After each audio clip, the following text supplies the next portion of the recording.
I watched my entire family break into my brand new house and throw themselves a private party. They laughed, ate my food, mocked the rich stranger who owned the place, and even joked about taking a few expensive things before leaving. The only problem was they had no idea that I was the owner, and I was standing outside with the keys in my hand. My name is Corinne Ashford, and for as long as I can remember, I was never the favorite child. I was the one everyone called when they needed help, but somehow I was forgotten whenever there was something to celebrate. My parents, Marlo and Dean Ashford, always gave more attention to my younger brother, Rhett, and my younger sister, Tegan. If they did something small, my parents acted like it was a huge achievement. When I worked hard or reached a goal, they barely noticed. As I got older, nothing really changed. I was expected to solve problems, lend money when someone was short, and help with family responsibilities. Most of the time, nobody even thanked me. They simply expected me to say yes because that was the role they had given me. After years of living that way, I stopped waiting for their approval. Instead, I focused on building my own future. I started a small consulting business. It wasn't easy at first, and I worked long hours while keeping my personal life private. Little by little, the business grew into something successful. I never told my family how well I was doing because I knew they would either ask me for money or find a way to make my success about themselves. When I finally had enough savings, I bought my dream home. It was a beautiful modern house in a quiet neighborhood. To keep my family from finding out, I bought it through an LLC, so my name wouldn't appear in public records. Only my lawyer and a few trusted people knew the truth. The house still needed a few finishing touches before I could move in. Every day, I imagined the peaceful life I would finally have there. For the first time, I would have a place where nobody could use me, criticize me, or walk all over me. I thought that house would become my safe place. I had no idea that before I even unpacked my first box, my own family was about to turn it into the biggest betrayal of my life.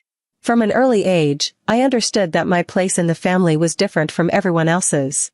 I wasn't the child people praised or worried about. I was the one they counted on whenever something went wrong. If an errand needed to be done or someone needed help, my name was always the first one mentioned. After a while, it became normal to put my own plans aside without anyone asking how I felt about it. When I started earning money, I tried to save for my future. I had small dreams like taking classes, traveling, or buying a reliable car. Somehow those plans were always delayed. If my parents had an unexpected expense or one of my siblings needed help, my savings disappeared. They always promised things would get better, but they never did. I kept believing that one day they would remember everything I had done for them. Family celebrations were another reminder of where I stood. I arrived early, helped prepare meals, arranged decorations, greeted guests, and cleaned after everyone left. Tegan and Rhett were always surrounded by compliments and gifts. My parents smiled proudly beside them while I stayed busy making sure everything went smoothly. Nobody asked me to join the family photos until the very end, and sometimes they forgot altogether. As the years passed, I stopped expecting anything different. I focused on my career instead. Building my consulting business took patience, long hours, and many sleepless nights. I handled difficult clients, learned from mistakes, and slowly earned a good reputation. Every success came from my own effort, but I kept those victories to myself. I never mentioned new contracts, bigger projects, or the money I was making. My parents still believed I was barely getting by. Whenever they called, it was because they wanted something. Sometimes they needed money for repairs. Other times they wanted me to solve problems that Rhett or Tegan had created. They never asked if I was busy or whether helping would cause problems for me. It was simply expected that I would figure everything out. I noticed something else over time. Whenever I shared even a small piece of good news, the conversation quickly changed. Either my achievement was ignored, or someone found a way to compare it to one of my siblings. After enough moments like that, staying quiet felt easier than trying to explain my life. That was when I made a decision. My future would belong to me alone. I stopped discussing my business, my savings, and my plans with anyone in the family. The less they knew, the more peaceful my life became. They continued believing I was the same quiet daughter they had always overlooked, and I let them believe it. I had finally learned that not every success needed to be shared, especially with people who had never truly wanted to see me succeed. After deciding to keep my personal life private, I became even more careful with every major decision I made. Buying a house wasn't something I rushed into. Every weekend, I visited different neighborhoods, drove through quiet streets, and looked at more homes than I could count. Some were too crowded, while others never felt right. I wasn't looking for the biggest house. I wanted a place where I could finally feel comfortable the moment I walked through the front door. The house I chose felt different from the start. It sat on a peaceful street lined with tall trees, far enough from the busy parts of the city to feel calm but close enough to my office. Large windows filled the rooms with natural light, and the backyard was exactly the kind of space I had always imagined enjoying with a morning cup of coffee. For the first time in years, I felt excited about something that belonged only to me. The purchase was handled carefully. My attorney managed all the paperwork, and the property was bought through an LLC. It wasn't about hiding from strangers. It was about protecting myself from people who believed they had a right to every part of my life. I didn't tell my parents, my siblings, or any relatives. There was nothing for them to celebrate because they didn't even know it had happened. The house needed a few updates before I moved in. I hired trusted contractors to repaint the walls, replace old flooring, and install better lighting. Every few days, I stopped by to check the progress. I took my time choosing furniture because I wanted every room to feel warm and welcoming instead of rushed. It was the first home I had ever owned, and I wanted it to reflect the quiet life I had worked so hard to build. Standing inside those empty rooms, I often pictured what life would be like after everything was finished. I imagined reading in the living room on rainy evenings, cooking dinner without interruptions, and waking up every morning knowing nobody could suddenly appear asking for money or favors.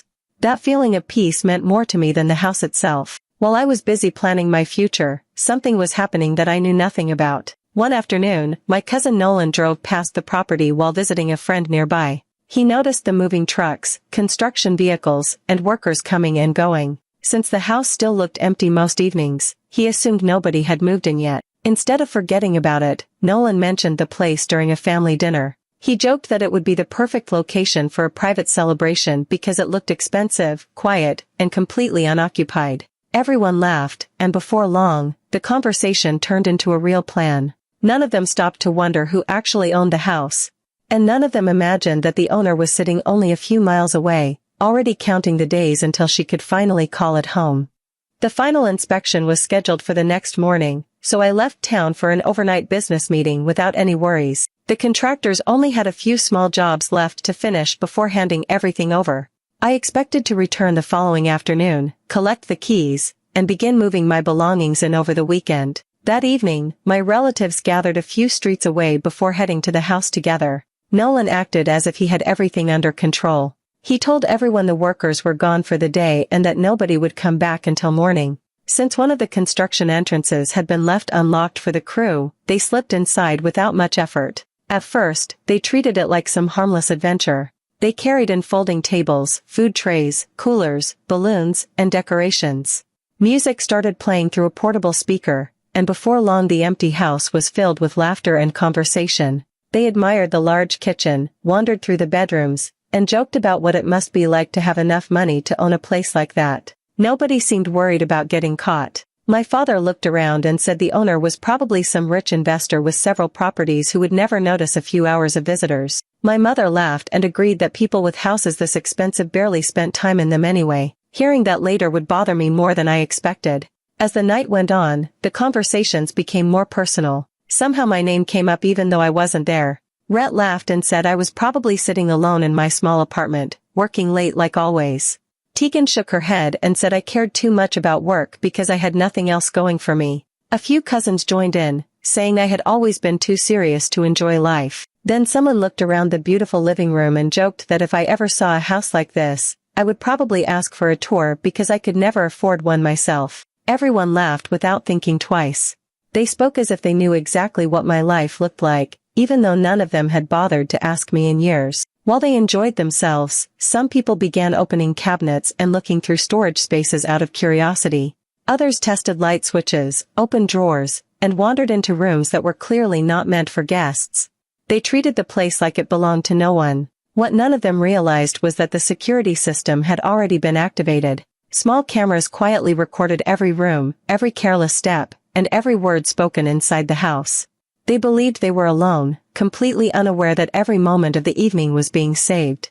My meeting ended earlier than expected, and I started the drive home just after sunset. I was looking forward to seeing the finished house for the first time. About halfway through the trip, my phone buzzed with a security notification. At first, I didn't think much of it. The contractors sometimes worked later than planned, so I assumed someone had forgotten to turn off the motion sensors. A minute later, another alert appeared. Then another. I pulled into a quiet parking area and opened the security app. The first camera showed my front entry. People were walking in and out with plates of food and drinks. I switched to the living room camera, and my heart dropped. My parents were sitting on my new furniture as if they owned the place. Rhett was laughing with a group of cousins. Tegan was showing people around the kitchen like she had lived there for years. For a few seconds, I couldn't even think. I simply stared at the screen, trying to understand how they had found the house. I checked another camera. Nolan was telling a story while everyone laughed. Then he smiled and said, "At least we picked the right house." Imagine doing this somewhere people actually live. More laughter filled the room. I should have been furious, but instead I stayed completely quiet. I realized that nobody there knew they were being recorded. If I rushed over immediately, they would simply make excuses. If I watched, they would tell me exactly who they really were. So I kept listening. The conversation slowly changed. My mother sighed and said she wished Corinne would stop acting so independent because it made asking for help more difficult. My father answered that I had always been useful whenever the family needed something. He said I never complained enough to become a real problem. Rhett leaned back in his chair and laughed. "She's predictable. If we ever get stuck, she'll figure it out. She always does." Tegan nodded without hesitation. "That's why nobody worries about her. She'll always be there." Nobody questioned those words. They simply accepted them as fact. A little later, one of my aunts admitted she only called me before holidays because she knew I would help organize everything. Another cousin laughed and said I was the only person in the family who worked hard without expecting attention in return. Instead of sounding grateful, he sounded amused, as though my kindness had always been something to take advantage of. Then came the sentence that stayed with me the longest. Nolan shrugged and said, "Corinne was never going anywhere big anyway. She's comfortable being the responsible one." Several people agreed without even looking up from their food. I felt something inside me finally become still. Not because the words surprised me, but because they confirmed everything I had quietly suspected for years. I started saving copies of every camera recording to a secure folder. Every conversation, every careless comment, every laugh, and every face was preserved. I didn't interrupt them. I didn't call anyone. I simply gathered the truth they had chosen to reveal on their own. By the time I reached the city, I wasn't driving home as the forgotten daughter anymore. I was driving toward a house that belonged to me, carrying proof that would change every relationship I had ever tried to hold together. I stayed in my car a little longer instead of driving straight to the house. I parked a few blocks away where nobody would notice me and kept watching the live camera feeds. I wanted to believe I had already heard the worst, but the night was far from over. People became more comfortable as the hours passed. They stopped choosing their words carefully because they believed no outsider was listening. The conversations turned into stories from years ago, stories I had never heard before. My mother picked up an old family photo that had been sitting in one of the moving boxes waiting to be unpacked. She smiled for a moment before placing it back down. Then she quietly said that I had always been the easiest child to ignore because I never caused trouble. My father answered that spending more time and money on Tegan and Rhett had simply made more sense. According to him, I would always find a way to take care of myself. Nobody argued with him. Instead, an uncle nodded and said that was exactly why the family depended on me so much. He laughed and said people like me were useful because we never expected anything back. Those words hurt more than I expected. They weren't spoken with anger. They were spoken as though they were completely normal. A few minutes later, another conversation caught my attention. One of my older cousins mentioned a management position that had opened several years earlier at a company where his friend worked. I remembered applying for that job and never receiving an interview. He casually admitted that he had told his friend I wasn't interested anymore. Instead, he recommended Rhett for another opportunity through the same business circle because he thought Rhett needed a break more than I did. Someone asked if I had ever found out. He laughed and shook his head. "No. She probably thinks they picked someone else." The room filled with quiet chuckles before everyone moved on to another topic, as if they had been discussing the weather. I looked away from the screen for a moment. Suddenly, things that had never made sense in my past finally had an explanation. Inside the house, people had become even less careful. They opened kitchen cabinets looking for glasses instead of using the disposable cups they had brought. Someone unwrapped new blankets that were still in their packaging because they wanted to sit outside where it was cooler. Two cousins walked through the guest rooms, talking about which decorations would look better in their own homes. One of them picked up a decorative bowl and joked that nobody would notice if it disappeared. Another agreed and suggested taking a couple of small items before leaving. That was enough. I quietly saved those video clips along with everything else.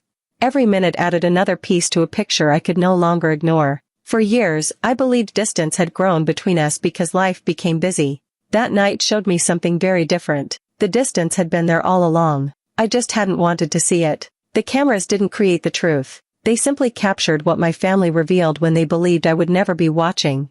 I called my attorney before I did anything else. I explained what had happened and told him I had clear video recordings of everyone inside the house. He listened without interrupting, then advised me not to confront anyone alone. He contacted the local police department, explained the situation, and arranged for an officer to stay nearby in case things got out of hand. By the time I reached the neighborhood, the party was still going. Music drifted through the windows, and several cars were parked along the street. I could see people laughing through the front windows as if they belonged there. The police officer met me a short distance from the driveway. He told me they would stay outside unless I asked for help or someone refused to leave. My attorney arrived a few minutes later carrying copies of the property records and the closing documents. He looked at me and quietly asked if I was ready.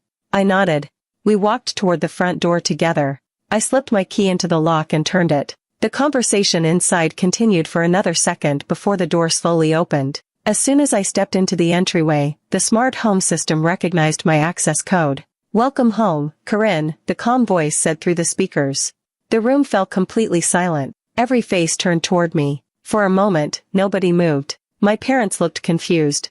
Tegan frowned as if she couldn't understand why I was there. Rhett glanced toward the hallway, probably expecting someone else to appear. Nolan forced a nervous smile. "Oh, you must be working for the owner," he said. "We were just leaving." I didn't answer. Instead, I walked past everyone without raising my voice. My attorney followed behind me and placed a folder on the kitchen island. I opened it and laid out the closing papers, the property records, and the deed. "I don't work for the owner," I said calmly. "I am the owner." Nobody spoke. My mother stared at the documents before looking back at me. She shook her head slowly as if she expected someone to tell her it was a joke. My father picked up one of the papers with shaking hands. His eyes moved across the page until he reached my name. His face lost all color. Tegan stepped closer and whispered, "This can't be right." "It is," my attorney replied before I had to. The silence became heavier than any argument could have been. People slowly looked around the house again, but this time everything felt different. The walls, the furniture, the boxes waiting to be unpacked, none of it belonged to a stranger anymore. It belonged to the person they had spent the entire evening laughing at. I looked around the room at every familiar face. "You spent hours talking about me," I said quietly. "You insulted me, searched through my things, opened boxes that weren't yours, and planned to take items home. You believed nobody would ever know." No one tried to deny it. The cameras mounted near the ceiling suddenly caught everyone's attention. One by one, they looked up at them. Only then did they realize that the entire night had been recorded from beginning to end. The confidence they had walked in with disappeared, replaced by the fear of knowing there was no way to erase what they had done. The silence didn't last long. As soon as everyone understood they had been caught, the room filled with nervous voices.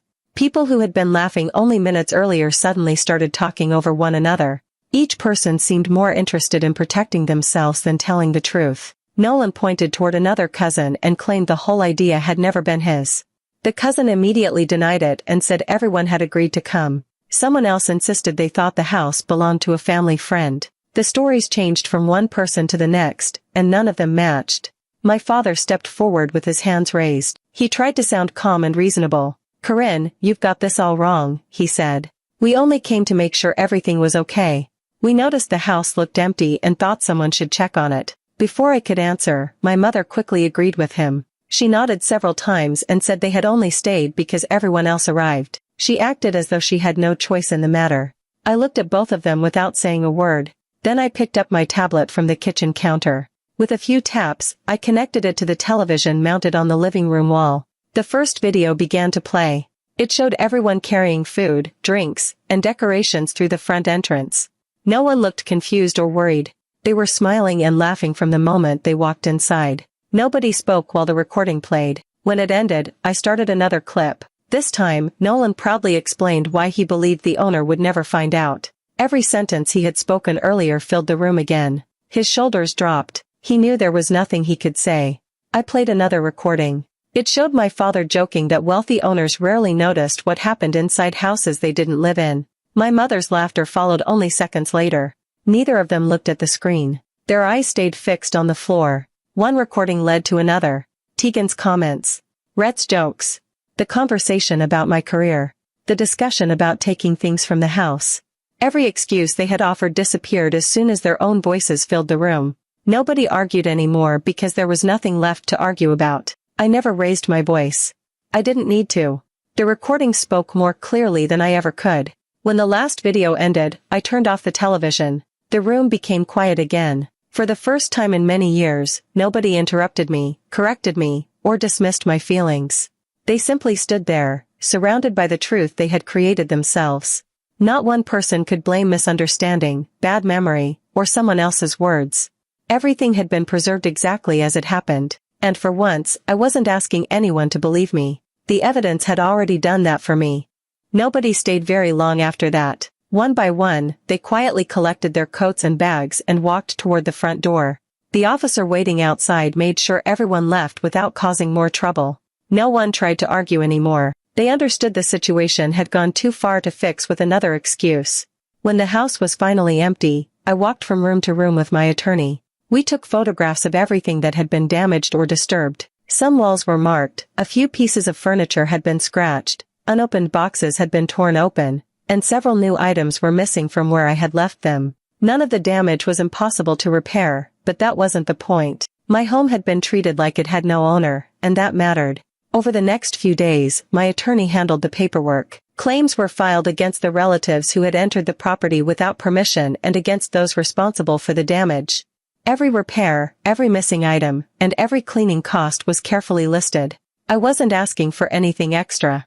I only wanted them to be responsible for what they had done. The phone calls started almost immediately. Some relatives asked me to drop everything because we were family. Others claimed the legal process was unnecessary and would only embarrass everyone. A few tried to make me feel guilty by saying my parents were under a lot of stress. I listened politely, but my answer never changed. This isn't about embarrassment, I said. It's about responsibility. After that, I stopped answering most of their calls. I also made another decision that had nothing to do with the court. I closed every door they had kept open only because it benefited them. I would no longer lend money, pay unexpected bills, solve problems, or rescue anyone from situations they created themselves. Those years were over. Without someone constantly fixing everything, cracks inside the family began to appear. I heard through other relatives that arguments broke out over who should pay for the damages. Nolan blamed everyone else for following his suggestion. My parents argued with him, while Red insisted none of it would have happened if someone had simply checked who owned the house first. The people who had always stood together suddenly couldn't agree on anything. For the first time, I wasn't standing in the middle trying to keep everyone happy. I stayed focused on my own life while the legal process moved forward.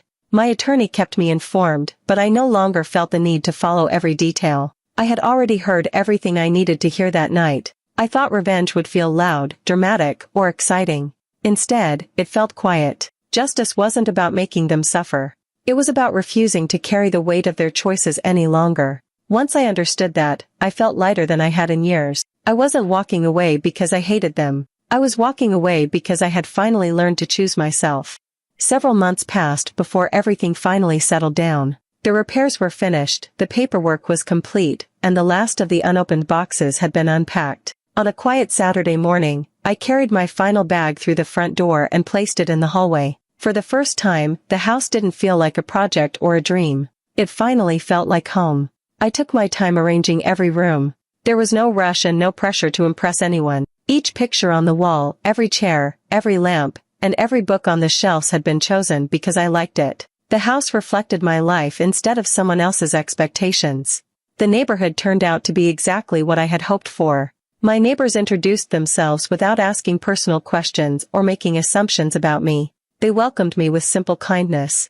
One elderly couple even brought over homemade cookies on my first weekend. We spent an hour talking on the front porch, and when they left, I realized I had smiled more during that conversation than I had at most family gatherings. A few coworkers visited after I finished moving in. We ordered dinner, laughed about old office stories, and enjoyed the evening together. Nobody asked how much the house cost or suggested they deserved a part of it. They were simply happy to see me reaching a goal I had worked hard to achieve. Their support felt honest, and that made all the difference. Every now and then, I heard small updates about my relatives through other people. Some relationships between them never recovered after that night. I didn't ask for details, and I didn't feel curious anymore. Their problems were no longer mine to solve. One afternoon, I found the folder containing the security recordings and legal papers while organizing my home office. I looked at it for a few seconds before placing it inside a cabinet. I didn't need to watch those videos again. They had already served their purpose. Standing in the living room that evening, I looked through the large windows as the sun slowly disappeared behind the trees. The house was quiet except for the sound of the wind outside. Months earlier, that same space had been filled with people who laughed at me without knowing whose home they had entered. Now it was peaceful. I finally understood something I had spent years trying to learn. Real happiness doesn't come from proving people wrong. It comes from building a life that no longer depends on their opinion. My family believed they had taken nothing more than one night inside an empty house. They never realized that night also marked the moment I stopped chasing their acceptance forever. I locked the front door, turned off the lights downstairs, and walked toward my bedroom with a calm heart. That house had given me more than a place to live. It had given me the freedom to begin the rest of my life on my own terms.